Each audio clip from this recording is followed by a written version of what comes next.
Welcome to today's webinar. Thank you for joining us today. My name is Grace Nicolette from the Center for Effective Philanthropy. And today I'm excited to welcome you to our webinar for global funders as part of our Make a Plan to Listen initiative. We believe that the complex crises of 2020 in our global movement is precisely the right time for funders to be making sure that they are planning to listen to their grantees and partners to understand their perspectives. I'd like to share a few housekeeping items for our time today. First, we're in a webinar format, which means that all of you are muted and have your videos off upon entering the session. If you have questions for the panelists during today's presentation, and we hope you do, please type them into the Q&A box in your Zoom control panel. We'll try to be as responsive as we can to the questions during our Q&A time at the end of the webinar. You'll notice that you will not see other questions in the chat perhaps. Rest assured that there are likely other attendees asking questions at the same time as you. We'll also be sharing some resources with you via the chat box, so feel free to check there for helpful links and resources. We will not be using the hand raising function on the webinar, as we're not asking attendees to speak their questions. If you require technical assistance, please reach out to my colleague Say, and his email is saed@cep.org, and he can assist you. Next, this webinar is being recorded, and we will send a link to all attendees in a follow-up email. We'll also send in that follow-up email the links to the resources that you'll hear about. Finally, as a nonprofit, CEP relies heavily on grant funding and individual donations, in addition to the earned revenue from our assessments. I hope you'll listen today and consider supporting CEP's work, whether by inquiring through a foundation assessment, like the one we'll be discussing today, underwriting a new piece of research that will benefit the field of philanthropy, or a simple dues-like financial gift. We'll be sharing a few links in the chat box on how to get in touch with us, so thank you in advance. Today, representing CEP, I'm thrilled to introduce you to Charlotte Brugman, our colleague who is based in Amsterdam, who leads all of our global work. Thanks to her leadership and her deep expertise in effective philanthropy, she's a tremendous resource for global funders, and she'll be leading our conversation today. Welcome, Charlotte. Hi, Grace. Thank you so much for the introduction, and hi, everybody. Good afternoon. My name is Charlotte Brugman, and I'm a manager of assessment and advisory services at CEP based here in Amsterdam, the Netherlands. And today I'm thrilled that our special guest is Nicholas Coloff, Executive Director of Argidius, which is based in Switzerland. And Nicholas has directed the foundation since 2014. And before that, he was a director of strategy and innovation at Oxfam and regional director of the Global Microfinance Network and Opportunity International in Eastern Europe. And in the fall of last year, 2019, they participated in the Grantee Perception Report to gather feedback and listen to their grantees. Welcome, Nicholas, and thank you so much for joining us. Thank you very much, and it's lovely to be here. Thank you. So before we turn to hear from Nicholas' story about what they've learned from their grantees, I'd like to give a little bit more context about the Center for Effective Philanthropy. So for those of you who aren't familiar with the Center for Effective Philanthropy, we're a nonprofit and we were founded in 2002. We have two main offices in the United States, in San Francisco and in Cambridge, Massachusetts. But from 2018 onwards, I've also been leading our global work from Amsterdam. And our mission is to provide data and create insight so philanthropic funders can better define, assess, and improve their effectiveness. And as a result, their intended impact. And we help foundations and major donors hear and act on feedback from their nonprofit partners and other key stakeholders. And we do this through our assessments, like the Grantee Perception Report we'll be talking about today, and also through our evidence-based research publications on effectiveness and our programming. Now, based on CEP's nearly 2 decades of helping funders to seek feedback, we know there are more or less effective ways to listen that lead to meaningful change. So it really takes intentional effort and dedicated resources to create an effective plan to listen. And so first is to listen comprehensively. When done well through surveys or through other approaches, Listening comprehensively should help you generate more candor in the feedback you receive, to ensure you're not just hearing from the loudest voices or reinforcing existing biases, but rather that you hear from perceptions across groups, based on demographics and other characteristics. Also, second, that you listen differently. And some of the approaches that worked, for instance, at the beginning of this year, really clearly didn't apply anymore once the COVID pandemic hit. So make sure you're regularly testing assumptions and adjusting your plan based on the context and challenges of the moment. And finally, we believe that listening carefully is really important. So don't assume you've heard the whole story the first time you hear feedback, right? Find ways to help get past the funder power dynamic by looking at research of third parties in addition to connecting with nonprofit partners directly. And to be clear, not all listening needs to be comprehensive. And of course, having a good one-on-one conversation is really important, always important. But making a plan to listen is really about finding the right balance of approaches and ensuring you can act on what you learn. Now, one aspect of listening that Nicholas is going to share more about today is Argidius' experience with CEP's Grantee Perception Report. And this report is based on confidential online survey that CEP conducts of funders' grantees. And we also offer an add-on survey for declined applicants. Through our rigorous methodology, our approach to confidentiality, and benchmarking with a robust comparative data set, these assessments can provide a powerful diagnostic and can help you determine how to best allocate your resources and also understand what are your foundation's true strengths and prioritize real opportunities that ultimately will help strengthen your impact. Now, in particular, the comparative data that CEP provides from more than 300 other funders from grantees we've surveyed is crucial in helping to improve based on this feedback. And this data set includes a growing set of funders based in the UK, in Europe, in India, Sub-Saharan Africa, and beyond. And finally, in addition to all of the survey questions we ask that are related to impact, understanding, and relationships, and other topics, we also have questions that are especially relevant for all funders to consider now. And this includes questions about the COVID response, your foundation's COVID response and recovery initiatives, efforts related to the movement for racial justice and aspects of diversity, equity, and inclusion, and key principles of trust-based philanthropy. Now, let's turn to Nicholas to hear about his experience with the Grantee Perception Report and what they've learned from listening to their grantee. So here I'm going to stop sharing my screen so you can see us, our faces more directly. Hi, Nicholas, and welcome back. Thanks very much. So to start off with, Nicholas, could you briefly describe yourself, introduce yourself, describe your role at Argidius, and tell us a little bit about why you thought listening to your grantees was so important? Well, thanks for this opportunity. So yes, as you said, I've been the director of Argidius for the last 7 years. Argidius sits within wider family philanthropy of Porticus. So we're part of a much larger philanthropic entity.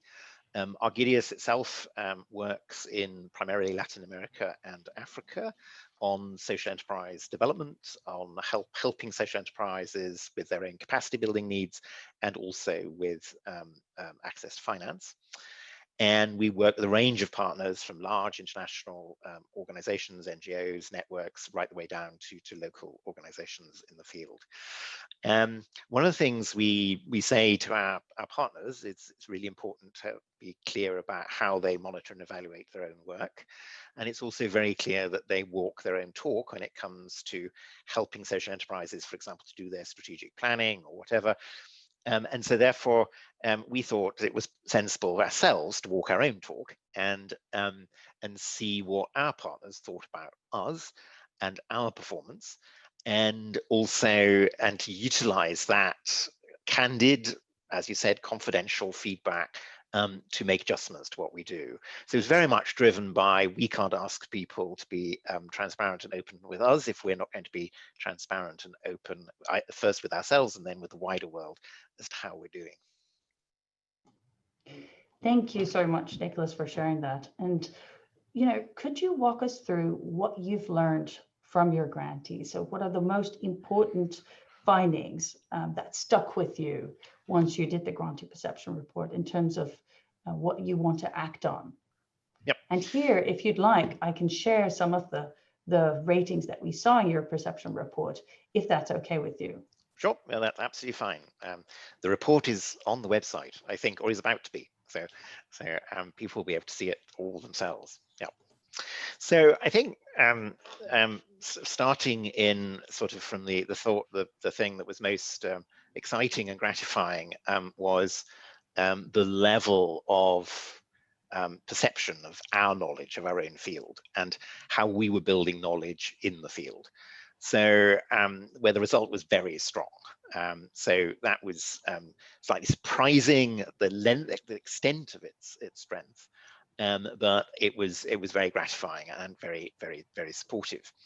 And at the other end of the spectrum, the thing that probably most surprised us, shocked us, and possibly horrified us, I'm not sure, was the level of time that our partners were spending reporting to us, which was significantly greater than the benchmark, by a factor of about 10, I think. And that was a great surprise. Now, the two are actually, at least in part, related in the sense that we don't only support an organization, we're also, all of our grants are about learning for the field.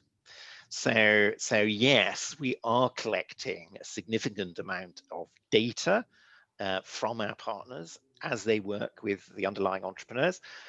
And that's designed not only to inform what we do, but also to inform what other people do. And so that does then feed into how much we actually understand what the field looks like. But it was excessive. So one of the key components of this has been, we need to streamline our reporting processes. We need to be much clearer about expectations setting up front. We need to help build the capacity of some of our partners to be better at monitoring and evaluation. And so we should pay for that, and we should do it up front of an engagement going forward. And we should be generally clearer about the expectations. So we've taken out, we've simplified the reporting process, just gone out to all our partners, and we consulted them about what that should look like. We did 6 monthly reporting. We've made the mid-year report a check-in call rather than documentation. So we can do that either during a visit or just on a short call. And hopefully that will begin to reduce the level and burden of reporting without hopefully sacrificing any knowledge that we might be gleaning for ourselves and for everyone else. Right, and here, Nicholas, I'm curious if you could share with the participants a little bit more about the context of your staff, right? Because you're without everyone knowing it, rather a small foundation, aren't you? Yes, so we are just 6 people. Yeah. So 5 based in Switzerland, 1 in East Africa. And so there was definitely a bandwidth constraint.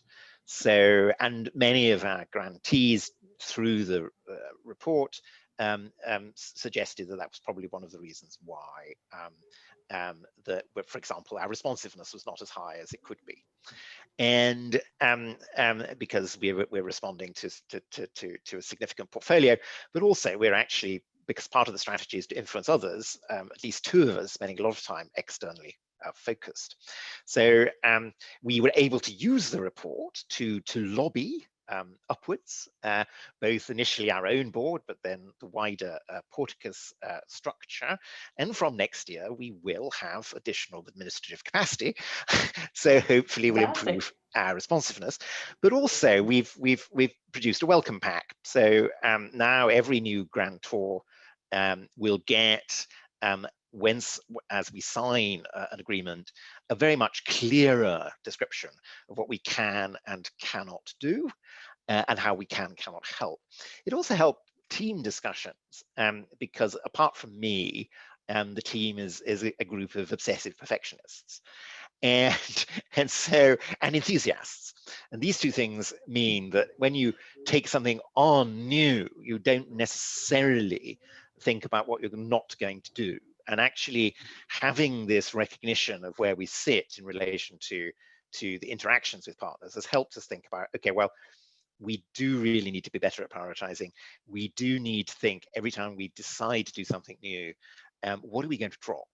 And what does that look like? And so actually internally, just in terms of team dynamics, it was very helpful in having those sorts of conversations to get us better aligned. Thank you. And can you tell us a bit more, because it's interesting for everyone on this call, both Porticus and Laudes Foundation are your sister organizations or foundations, if you will, and they both also recently participated in the Grantee Perception Report. So it's interesting to hear you were able to lobby, upward. But I'm just curious if you could say anything more about was there any added value in being able to share your results with, your sister funders, and what came out of that conversation internally? Yes. I mean, it was very helpful. Interestingly, both Laudes and Porticus had been through the process before, so they were looking at a second set of results, and they could see how they'd improved or not. I think that it was really helpful being able to have a conversation about, well, what does this mean? Because every report has to be interpreted, and being able to talk to your colleagues about the context and actually begin to pick out shared questions, which, well, we all seem to fit in that same broad space for this subject. Why is that? Is that something to do with our own culture? Is that, and what are we going to do about it? How are we going to address it?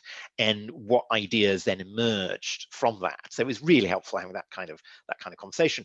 And we were, broadly speaking, relatively similar in some ways.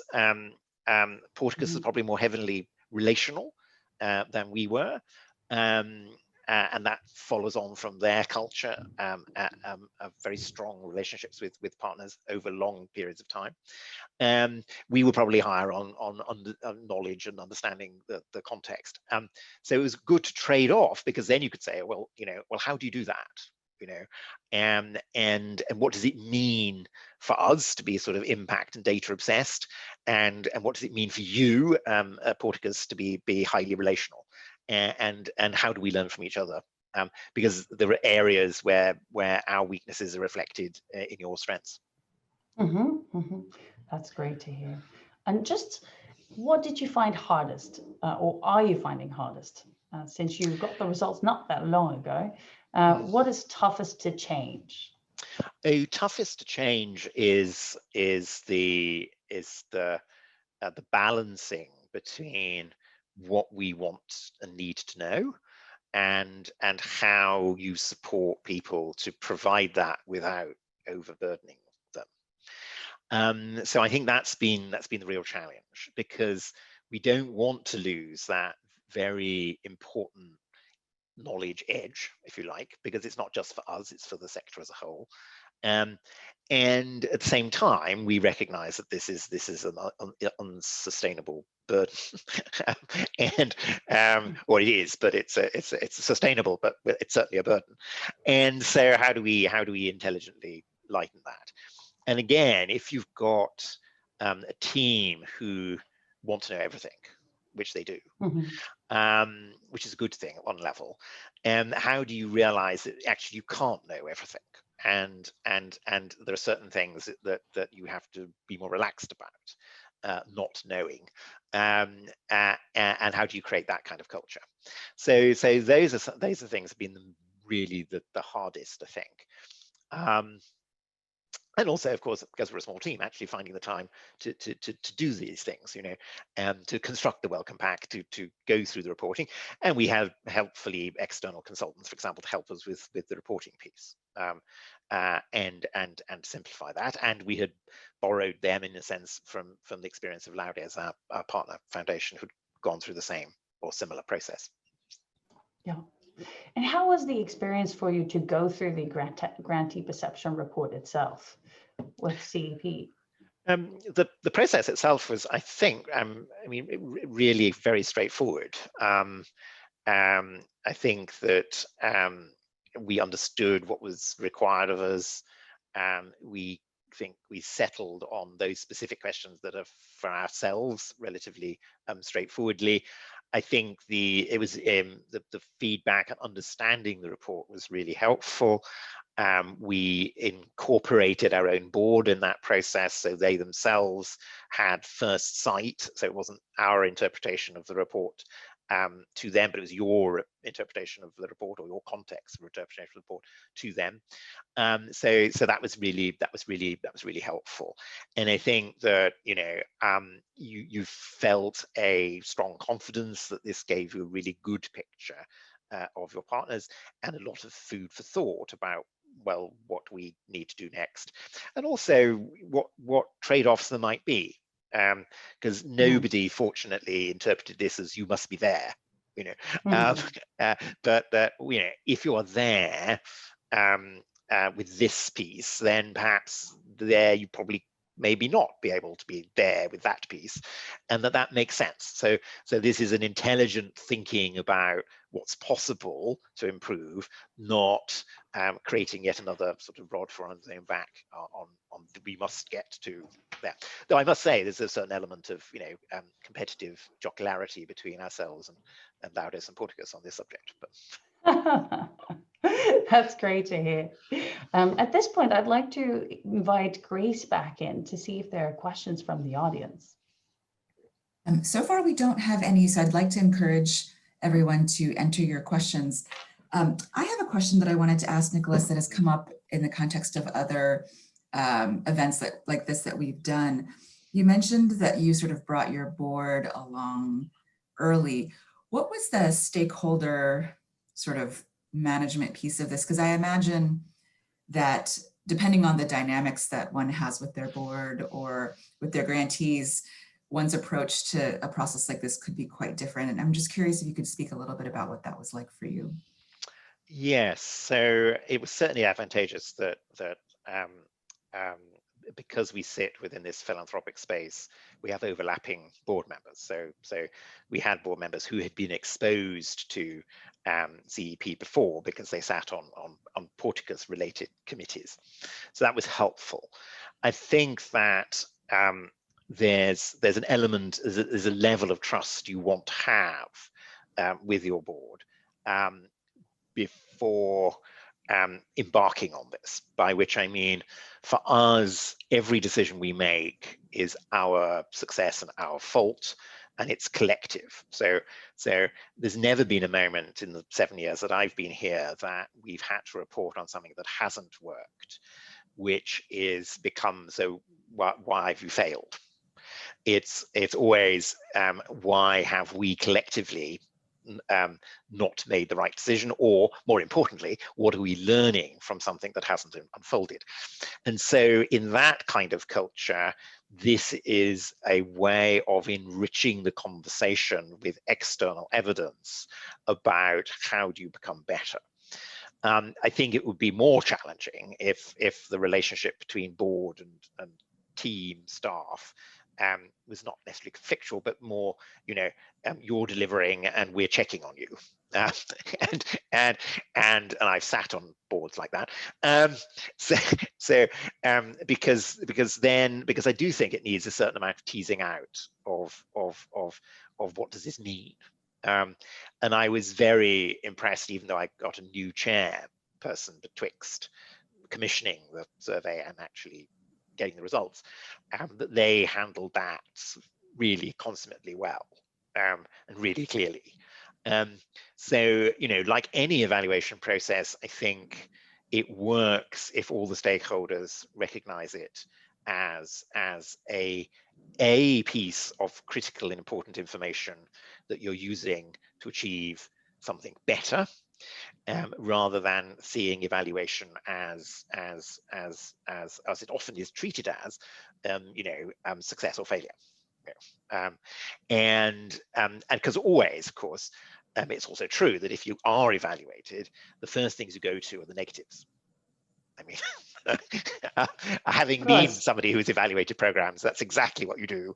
You know, I've been evaluated, you know, I've evaluated and I've seen people. And I think that, you know, and you need to be in a space, a trusted space, to be able to have that kind of conversation. That's great. Thank you. We have a question from Iona. This is for Nicholas. Is the GPR something you would like to repeat over time in order to determine if you're improving? If so, are there additional questions or areas that you would like to include that you omitted the first time around? Yes, I think that I certainly, and I think that we're committed to doing this again. We're not entirely sure about which kind of cycle. Our colleagues, Laudis and Porticus, it was a 3-year cycle. That seems like possibly a reasonable thing to do. I think that we would, you know, there are kinds of questions that, and it'll be interesting to see if we can ask these questions. But one of the findings was that the longer you knew us, the more value you attributed to us. And so one of the questions would be, one of the interesting questions is we try and tease out, well, why is that? You know, now we have some theories about why that is, but it's certainly true that I think that and also, how do you accelerate that? So value added feels, you know, beyond the money in that sense, and feels much more comprehensive further upfront than having to wait for it, for example. So that was certainly something we'd be really interested to know. And I think the other question that it also drives us is that we don't just make grants. We do spend quite a lot of time talking to our partners about their strategies, about their fundraising, about their governance, providing sort of non-financial support to organizations, and getting a hold on how valued is that, and why, and from, well, and of what nature, not necessarily from which person, but is it most useful in the strategy direction? Is it most useful in the evaluation direction? Is it most useful in the fundraising direction? So that we can get a sense of where to put our best efforts, because again, as we said, we're a small team, so we have to be able to prioritize. Thank you. And jumping in here, Nicholas, I'm curious, you know, of course, we're in a very, you know, unique, challenging moment right now. We're all diving in from our own home offices. And we recently, or CEP recently, released a report about how the COVID pandemic has been affecting funders and nonprofits. And one of the things we're seeing is that funders are feeling pushed and are, you know, providing more flexible funding, are listening, are making efforts to listen to grantees better and, you know, lessen the administrative burden on grantees. And I'm just curious, you know, how has the pandemic affected the way you work with grantees, and has it changed the way you thought about any of the results that got out of the grantee perception report for you at all? I think that it was certainly clear that we had to make the money we had already granted flexible. So our first response was basically say, you know, for the given period, treat this as core funding. So basically manipulate it in whatever way you want in order to maintain your organization and maintain its work, and working with its clients and beneficiaries. The second, I think, was this recognition that the situation has often meant that you hunkered down with the partners that you know. I mean, basically. So partly because they had additional needs, which was true, but also because the difficulties of taking on new organizations was a challenge when you can't actually go and visit them and talk to them face to face, except through Zoom. Though we did take on new organizations, both at the beginning of the year and also at the end. That was certainly, the flow was reduced.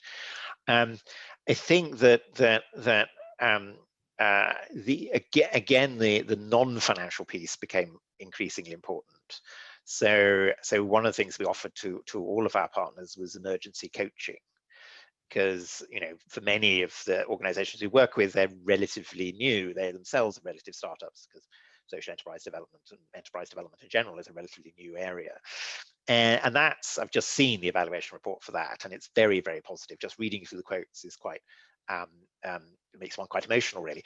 And because it was a signal, and as one person said, it was a signal that you as a funder actually cared, you know, and not just cared for your money or your program or even the organization, but actually for individuals who were suddenly faced with having to reconstruct what they were trying to do. And so just from that point of view, it was really helpful. But from a very practical point of view, of helping people think through what this means to adjust your work you're doing was also very important. And I think that it did also shift us further down the line of thinking that what we're doing is supporting good organizations who deliver exceptional work in this space, and away from more programmatic funding. And we've already been on that journey, but I think it's accelerated that sense of, well, actually, if you genuinely believe in an organization and think it's doing well, why not support the organization do it better, rather than slicing up a piece of the work and saying, oh yes, we want you to work with 100 social enterprises in northern Uganda or something, you know. And you might do that anyway, but so the funding flow is then moved much more to the organizational, and also getting out of this sense of, you know, well, we only pay for, you know, and I don't think we ever had that. So somebody asked me, you know, last week, you know, what was our administrative, you know, add-on kind of thing, and well, we said we don't do that. We just want to know how much it costs to deliver this program sensibly and properly within an organization that's developing in the appropriate way. And they kind of, oh, I see. Okay, right. So and so that sort of way of thinking has been accelerated, definitely. That's great. An add-on question that we have in the chat is, would you extend the care process of coaching that you described beyond sort of this COVID time? And I know that, you know, we at CP, we've had a research piece come out recently about, you know, the behaviors that will extend beyond this time for funders who've had to sort of flex in different ways. And I'm curious what that is like for you. Yes, I think the answer is decidedly yes. I think that that sense of, and we don't know what it will look like, but that sense in which we do pick up moments in organizations when we can see that, you know, that there's a very significant challenge. And obviously this year it was a universal challenge. Next year it may be very specific, and being able to create this offer has been very important. I think it's something we'll continue going forward, because we've seen we've already seen its value, and we'd like to build it into what we do. So that's certainly, yes, a shift that we'll do. Yeah. Great. I want to pose a question to both of you, which is, you know, there's always the decision to embark on a listening process like this. It's always hard to know when is the right time. It seems like, you know, it has been a very strange and unique time this past year. And so in some ways it's a great time to do it because folks are in flux and in crisis, and listening to them is very key. In other ways, there could be contexts in which this is not the right time because of staffing and things like that. What would you say, how would you advise funders on, and when is the right time to embark on this? And yeah, all the considerations therein. Well, shall I have a go? Charlotte, you have a go. So I think for me, I think it's incredibly helpful when you're reaffirming your own strategy, when you might be considering not necessarily changing the strategy, but changing the way in which you operate, so the plan, as it were. So to get that kind of feedback, I think if resources permitting, I think it's something that and I would agree with my colleagues in Laudis and Porticus, we're going to simply build this in into, but that obviously may depend on the scale of the organization, because there, when I say we're only 6 people, we obviously sit in a much wider organization, so we have more support than that implies, just 6 of us. So I think that, and I think that also, if again the dynamics between board and staff is good, those moments when there's significant changeover, as we were actually having, interestingly. So in terms of new people coming in, and so this is a great opportunity to describe, well, show how transparent we're trying to be, but also what we expect from the board in terms of them helping us to think through what it is we're trying to do, and give and to give them the opportunity to reflect on under the bonnet of what they see, if you like, in terms of the day-to-day transactions. Because I could tell them, for example, that we have world-beating knowledge of our field, and they could just assume that I was talking off the top of my head, but now they can see that at least our partners think that's true. I could say, we need to think of ways of streamlining our reporting, but they get nervous about that, say, oh, but thing, but I can say, look at it benchmarked against what other people require, and this is out of sync, and there's some reasons why it is out of sync, I think, which are perfectly legitimate. There are other reasons that are not, so we do need to change this. So it's really helpful for those kinds of conversations, as long as the board is comfortable with that kind of conversation. Yes, thank you, Nicholas. And just building off that, completely agree. And I think it's more about building, a practice of listening. So of course, like, the world is constantly changing, and I think situations within foundations constantly change in response, right? People join, people leave, new programs are started, some are being phased out. So there's never truly a moment where you say, this is the right moment to do it. I would say thinking about it as a regular practice that you do on a regular basis, systematic basis, and then benchmark over time, and also benchmark, in comparison to your own progress. Like, what's, we have changed this, we've added this new program, we've added, so many new people. How does the feedback look like now in comparison to 2 years ago? What does that tell us about what has improved and what hasn't improved? I think that's really the way to think about it. And of course, when funders ask me what's the right moment, the answer I also give is, when do you have time to think about this? So when do you have the mind space to receive results from the grantee perception report, and to think about what this means for you as a foundation, and what kind of changes you would like to make? Because I think the participation in the grantee perception report isn't the true heavy lift. That is CP doing it for you, right? Surveying your grantees and creating the grantee perception report for you. It's more about, when do you have the time to think about this and reflect on it, and really select a couple of points you want to act on. I'm curious, Nicholas, would you agree with that? Or how did you experience that?